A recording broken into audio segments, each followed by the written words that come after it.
How's it going, folks? Got a good one for you today. Today we're going to do a video review of an on-dash camera made by Vantrue. These guys paid good money for me to do this review, and they also accepted my prerequisite that this be an honest review by me of their product. So everybody treat them right, and also give them a nice round of applause for being the first sponsor of Ratchets and Wrenches. Alright, so let's quickly go over the content that's inside this box. First, of course, the camera itself. So here's a close-up shot of the camera. As you can see, this is a pretty small camera. It's got a nice LCD screen in the back. And if you want exact measurements, this is about 3 inches across, and I guess this would be about 1.5 inches deep.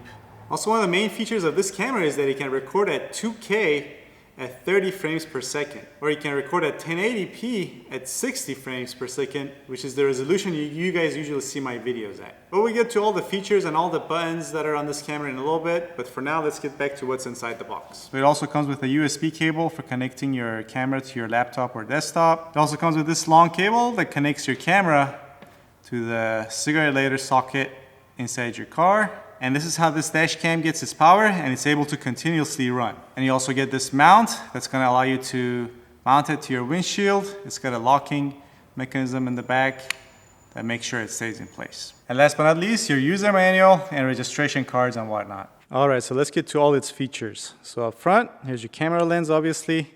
Here's your camera speakers. This is where the audio will be playing when you're doing a playback of the videos you'll be recording with this. This here up top is where you'll be connecting it to your suction cup mount. This goes in and slides in like this. Alright, and up top, here's your snapshot button. This is for capturing photos while recording. Here's your power on and off button for turning the camera on and off. Here's your menu button. And this here is your start or stop or enter button. And this slot on the side is where you put your micro SD card. And it doesn't come with one, so you'll have to purchase that separately. On this end, you have an up and a down button. This upper one is for, going up when you're going through the menu, and also turning on and off the on-camera mic. This down button is obviously for going down for when you're going through the options in your menu, and also at the same time for entering parking mode, and also locking a video after an accident or an emergency so that this camera doesn't loop over that video. And on the bottom, here's your mic. Here's where you can connect an HDMI cable if you choose to. And here's where your USB cable connects to the camera. Also, I should say that you can transfer files from the camera to your computer through the USB cable. You don't necessarily need to remove the micro SD card from here and put it in your computer. You can just do it through the USB cable. All right, let's turn this on and take a quick look at its features. All right, so as you can see, we're recording at this resolution, which is basically 2K. So let's go through the menu, press the menu button, and here's your record setup, this guy right here. And you can toggle between these options by pressing the buttons on the side. So we'll go through the record setup. We'll hit enter here on the right side. Here's your options here. You can choose the resolution, loop recording.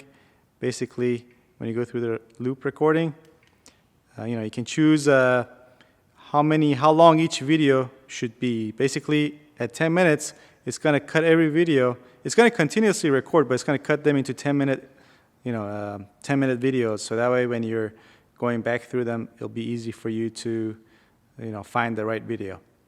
So we'll go back, hit menu again, got your parking monitor. So this is a good option. I really like this. I'll give you guys some shots later in this video. This basically works as a motion detector. This could be sitting in your car, you go shopping and whatnot, and if anything moves in front of this camera, it's gonna turn on and capture that movement. So, if something happens, maybe someone breaks into your camera or hits your car while it's parked in the parking lot, you can go through this video and find out exactly what happened. All right, so enough talking. Let's go mount this inside the car and go for a test drive so you guys can see exactly the quality of videos this thing can record. All right, so in order to mount this, first we'll install our suction mount and make sure it's locked in. And then we'll slide in our camera and make sure that's locked in and adjust it if necessary. And here's a look at it from outside the car so you can see how it looks like from this angle. All right, next we'll install our cable into the cigarette lighter socket.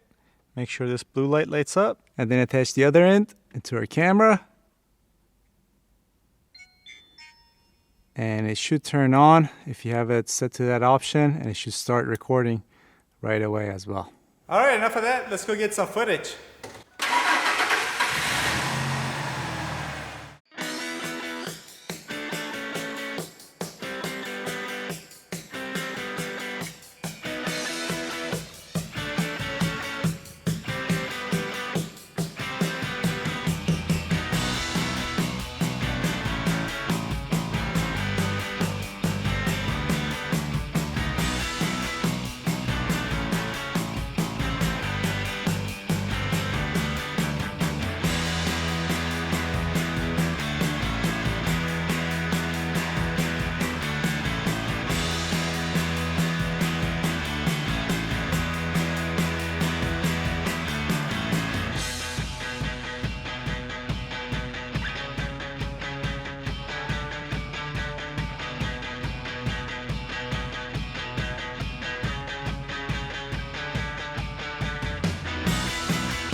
And here's the motion detecting feature I was telling you guys about.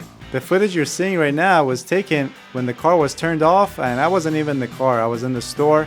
And as soon as something moving came into the picture, this camera turned on, recorded the video, and as soon as that moving object left the picture, it turned off and saved the video. As far as the audio quality on this mic, well, I guess I'm not sure, and we're gonna find out. But I would imagine it to be sufficient. I mean, again, this is a dash mic. Again, you're not buying it for its audio quality, but if I had to guess, I would guess that it would be efficient. And with that said, gonna wrap this video up. Again, if you're interested in this camera, I'll put a link to the Amazon listing for this camera in the description box. You should be able to get more information there. And also, if you like this video, you may like these other related videos, of which I put links to on this side of the screen that you can click on. There will also be links in the description box down below as well. Alright, thanks for watching. I'll see you guys next time.